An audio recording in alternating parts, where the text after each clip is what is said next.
Hello and welcome to In the Rising podcast. My name is Bettina Brown, and this is the platform I've chosen to talk about living a life that's in alignment with your hopes, your dreams, and your goals, basically your vision, and turning your back on that shame and blame game that does nothing for us. It doesn't move our needle in the right direction. And my guest today is the prime example of someone who left behind the shame, blame, and the desperation and the sadness, and really had an experience that made me even think, are you kidding me? That really did happen to you? But she's turned it around, and she has used that experience to provide hope and love and share gratitude and kindness out in the world. And so I welcome you to my podcast, In the Rising, today. Susan DeLorenzo, I am so happy to speak with you this evening. Pre-dinner, post-dinner, we're depending on our time zone. But thank you so much for your time today. Thank you, Bettina. It's so good to be with you. So I have learned more about you. I've been to your website, I've read about you, but there's something about your story that really resonates with me. And it sounds like you have gone through a major life event. And I'd like you to share what that life event was. I'd be happy to. It's funny because it's been some time now, but it changed my life. It changed the whole trajectory of my life. I was diagnosed with invasive breast cancer, but if I were to back up a few months before that, I just had a little cancer. I found that I had what were called calcifications in my left breast and had a lumpectomy, clean margins, which means I got all the cancer. And I just thought, well, that was weird. What a little blip that was. Mm-hmm. And I went for a follow-up appointment, and it was with a radiation oncologist, and I already had it in my head, I'm not going to need any radiation. It was just a little cancer. They got it all. And she agreed with me, and then asked if I would mind having a breast examination done with a medical student in the room. And we went through the whole thing, and she got to my other breast. I had the surgery in my left breast for the little cancer, and she palpated my right breast and stopped and looked at me and asked, has anybody talked to you about the lump in your right breast? Mm-hmm. And time just freezes there because I just thought, well, I dodged a bullet. I'm fine now. Where was I? I was leading a really frenetic life. I was a full-time working mother and wife and owner of this old house. So it was like always something. There was just, I used to say there was never enough of me to go around, that I was just spread so thin, and I did so little for myself. I was just always in service to the child I loved, to the house, to my husband, to this job where I was an administrative assistant. I had 4 bosses in the sales department. I took an hour train ride into Boston from my home in Mansfield in Massachusetts. And I was tired, and I just thought, that's the way it goes, Susan. You did the best you could. You made your bed. Now you got to lie in it. As if I had no other choice, as if I had just almost had this assignment given to me as my life. Mm-hmm. So here I am. I am faced with having a surgery, another surgery actually, and it was a lumpectomy where the surgeon came back and said it was worrisome. So I already kind of knew it wasn't going to be great news, but I mentally couldn't handle it. So I would just tell myself, oh, it's probably just this, it's definitely the same as what I had in my left breast. It's just more obvious. I just could only handle so much. So that's what I told myself. And so I ended up down the road having to have a mastectomy. I had 2 more surgeries, and it wouldn't have been worth it. And it turned out that there was, with the mastectomy, like 3 more centimeters of a tumor in there. So it really was the right move. And I went on to have chemotherapy and radiation. And following that, I was finally getting my libido back. I know that's something, people talk about, chemo brain and everything else, and you're, in a little fog most of the time and not feeling well. So I was excited after I was told I was cancer free, the chemo stuff's getting out of my system, and I'm moved to make kiss my husband on the couch one night, and he says, "That's enough." And I was like very surprised, but not surprised. Mm-hmm. I knew there were signs of problems in the marriage all along, but I, again, couldn't deal with it. I just kept myself running like a wheel, like a rat on a wheel. And anything that was a problem, I just wanted to run away from. And this time I couldn't. And he went on to tell me that, he just wanted to live alone. He did not want to be a husband anymore. He wanted to be a father to our son. We had an 18-month-old child. Mm-hmm. And I just remember going up to the bathroom and yelling up to God, "Do you think I could just have a year off?" I was so not ready for this 1-2 punch. You know, I was, I had just been through a year of surgeries, chemo, radiation, a lot of fear, and then this. And yet I knew, because I had come through cancer and had come out on the other side feeling grateful for my life, that this wasn't going to be so bad. I know that sounds, I didn't want it. I Mm-hmm. didn't, but there was some perspective here. Here's losing, a marriage, here's losing your life. So I had some sense of, okay, I don't want this, but I'm going to be okay. And it took a lot of time for me to actually get to that point where I was seeing, hey, I was in a codependent marriage. I grew up as the daughter of a parent with depression, and that's what I married. And I just inserted myself like a puzzle piece, like, oh, I know how to do this. And it's so unconscious. We do this in so many parts of our lives if we take a look. And this was my time to find out what my role was in this relationship so that I never had to do it again. Mm-hmm. So much came out of this where I finally began to treat myself with real care, real regard. And I finally got it that I only get to be Susan DeLorenzo this one time. Mm-hmm. Even if you believe in reincarnation, right? I only get to be this person Yeah. one time. And so I wanted to give her a really good ride. I was done saying, oh, well, you did the best you could, and not taking any ownership of my life and the choices I was going to make going forward. Yeah. And you said a lot of powerful things in that statement.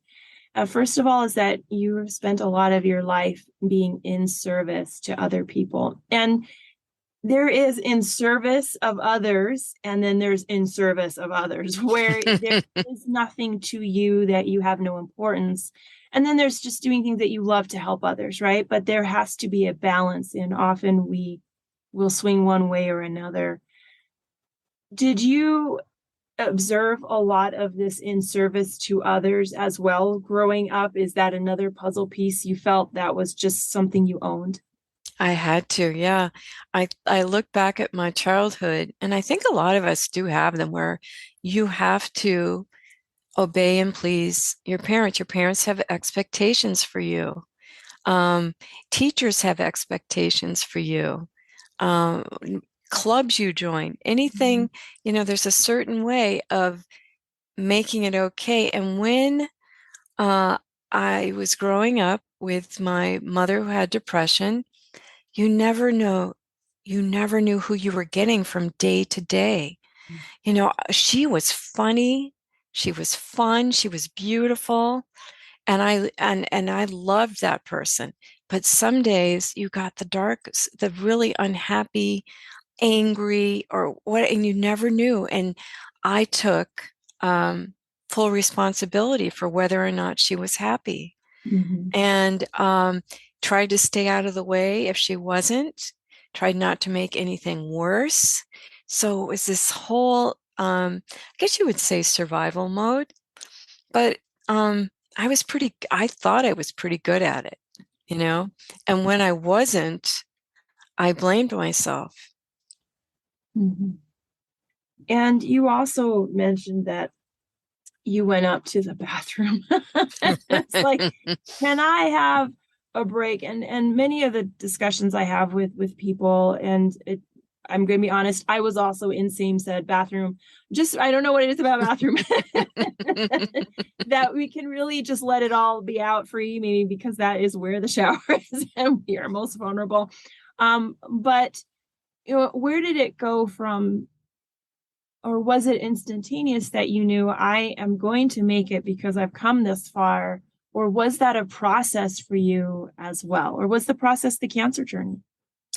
No, it was a process. There was like a part two process. I certainly went through a process with cancer treatment, but this was getting into, what do I want for my life going forward? This is being set free from something that wasn't healthy for either of us. I didn't think. And there was a moment where I had to give up control. I had to do it with cancer, and now I had to do it with this marriage, and say, I'm not driving the bus on this one. And there was a moment I went in. There was a church across the street from where I worked, and I went in and I just sat at the back of this big church, and I was just crying. And I opened up a hymnal. I used to sing in the church choir. That was probably my favorite part about church. And I opened up to this hymn so randomly. And it was all about, and I'm not going to get all the words right, but it was like, if you but trust in God to guide thee, he'll see you through your darkest hour. He'll give you peace, whate'er betide thee. And I mean, so here's this message coming to me, Mhm. and it really hit my heart. And it wasn't that everything, like light came through and hit me on the head or anything, but something happened that was like, you're going to be okay. It doesn't mean, it's going to be just, super easy. But yeah, you're going to be okay. I've got you and you've got me. And it's not that I'm a super religious person, but I do have a faith. I Mhm. do. And that really did anchor me during cancer. And it was just kind of the reminder of, okay, you pick this up again and use it for the rest of your life. Don't ever have to live in doubt and fear. I really do believe, when I look back on my life, I've never fallen in a hole. Have I gotten myself into a few pieces of trouble? Yes, but never like in the abyss. Mhm. And I read about you, and it said you described it, what that time of your life, like a hurricane going through your life, clearing it out.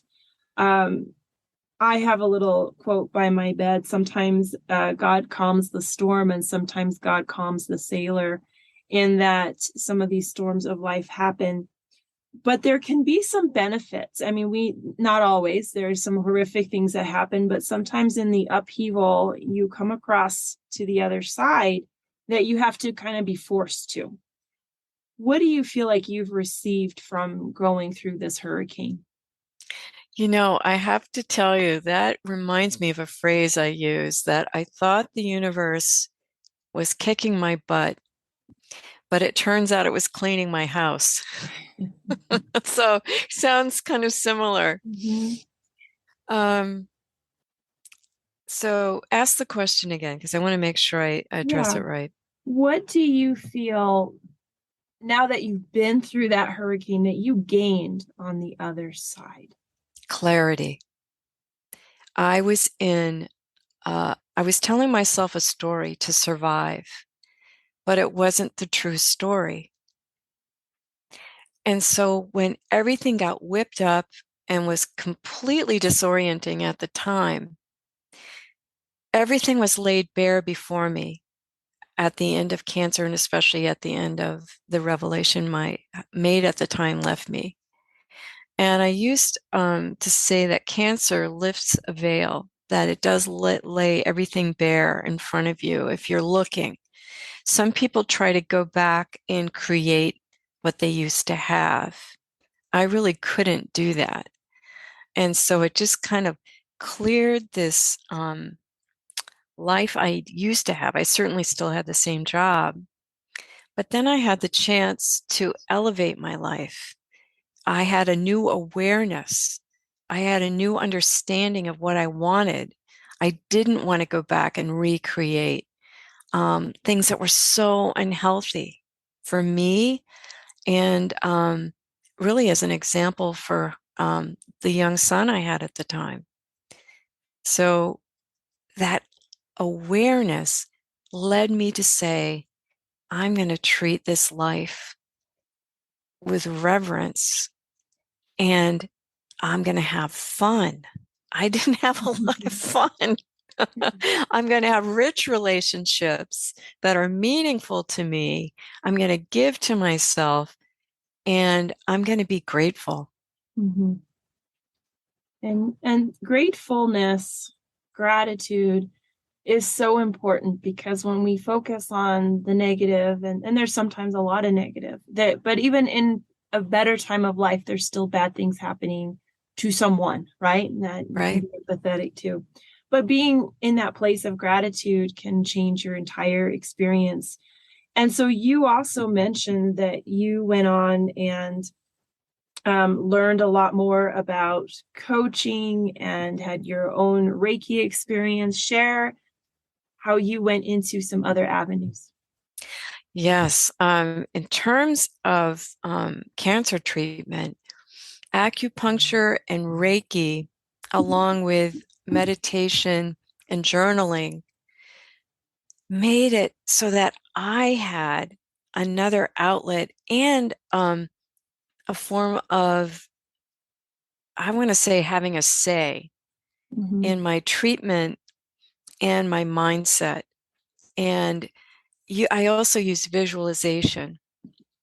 So all of these things, I didn't just have to wait to see what a doctor would say for me, or what was my next medical appointment or chemotherapy. I was supporting myself with acupuncture, which moves the toxins through your body, which helps with nausea, which helps boost your immune system.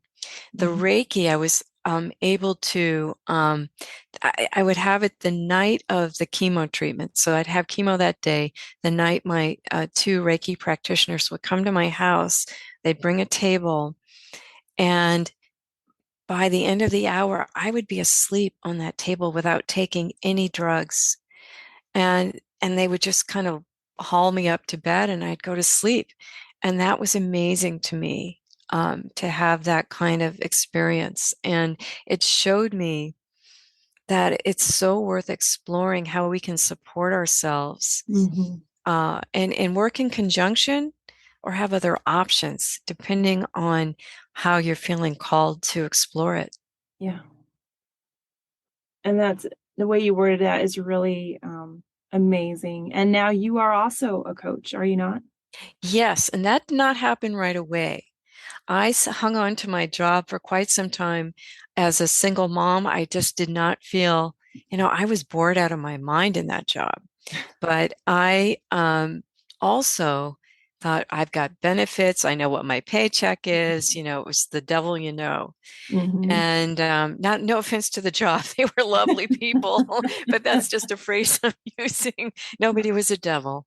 But yes, so that was the devil I knew. And it wasn't until I was laid off from a job that I finally said, okay, I got a little severance. What can I do that I would love and feel like this would be more my thing? And even then, I came across a Facebook ad that said, "Would you like to be a speaker, a teacher, a coach?" And yeah. And I clicked on it. Mm-hmm. And this woman, her name is Mary Morrissey, said so many things that I had come to learn, especially through my cancer journey, which is that, we are the builders of our lives. The mind is the builder, and the choices we make are the builders. And so I was nodding just along with everything she was saying. I'm like, this is in alignment already with how I think about life. Yeah.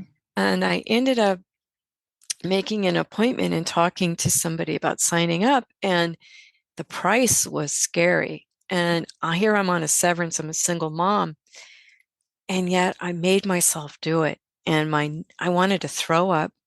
My Mhm. knees were knocking, and I sat back down after I gave her my credit card, hung up the phone, and this peace came over me. And I thought, oh my gosh, I think I just did the right thing. Mhm. That's amazing. And so now you're coaching. Share more about how people can learn from you, Yes. contact you, yeah, all that. Yes. So I love coaching women who are coming out of life-changing adversity, especially when they've had some time for some reflection and know what they'd love to change up. Maybe they have a little more self-awareness. And if you go to my website, susandelorenzo.com, SusanDelorenzo.com, you can learn more about me there, or you can email me at susan@susandelorenzo.com. I also post on my Facebook page. It's facebook.com/Dream Coach Susan. So you can always get a little tidbit of me there Mhm. too. Nice. Final question for us. What is still on the horizon for Susan? What are you still rising up to? Wow. Two things. And one has been years in the making. I'm, almost embarrassed to say it, but there is a light at the end of the tunnel with this book I'm working on called Pulling the Gems from Adversity, which is, my pet project is learning from adversity and using what you learn to elevate your life with it. So that's number one. And then the second is working on a podcast that really will go deeper than adversity. The name of it is called The Soul of Plenty. It's coming out in January. And that is more about how you and I, all of us, are fully resourced at a soul level. And many of us have been trained away from that, conditioned away from that. And what if we could get all of that back again? So I'll be having different guests on that. We're going to be calling about different parts of what we're resourced with. Yeah. I love that because everything you need, you have. You're just not maybe aware of how to pull that out. And sometimes events have to unveil the door. Yes. Not always a nice event, but to know that you have all you need in one way or another is a comforting feeling. Um, Bettina, have you heard the phrase? It's an acronym I learned in a meditation group years ago, AFGO, AFGO. I have not. I will clean it up for the podcast, but it's another effing growth opportunity, Okay. right? Yes. Yeah. Yes. Yes. I had one of those today, so I think Yeah. See, I at least it makes you laugh, but you're like, yeah, yep, I know what that is. I do. I do. Susan, I have just had a really great conversation with you. I enjoyed our conversation. I enjoyed the peace that you obviously have because it comes through Zoom and two time zones. And so I'm really excited for you. And I'm actually very proud of you as well for all that you've done. And you continue to be in service, yet not forgetting to serve yourself. So, this 20-minute conversation that I had with Susan really made me take pause. And just in her voice and the way she just exudes confidence and peace with pretty traumatic events in her life is extraordinary. And just that itself is an inspiration. And I think a glimmer of hope that no matter what you're going through, there is another side to it. And usually getting to that other side means pounding your way right through it, but you will get there. And Susan is now taking this opportunity to share her own story and help inspire others to get to that other side, especially when it comes to the story of cancer, because that is a tough thing to go through and very scary, very isolating. And then to lose your partner throughout it is even more isolating. But her story of hope and inspiration is great. And I hope that you share this story with anyone that you feel would benefit from listening to it. And it is also my ask that you leave a really heartfelt, true review of this podcast as well, because it helps expand this general topic of In the Rising to the hands and ears of those that need it the most. Thank you so much for your time, because it's that one thing we do not get back. And until next time, let's keep building one another up.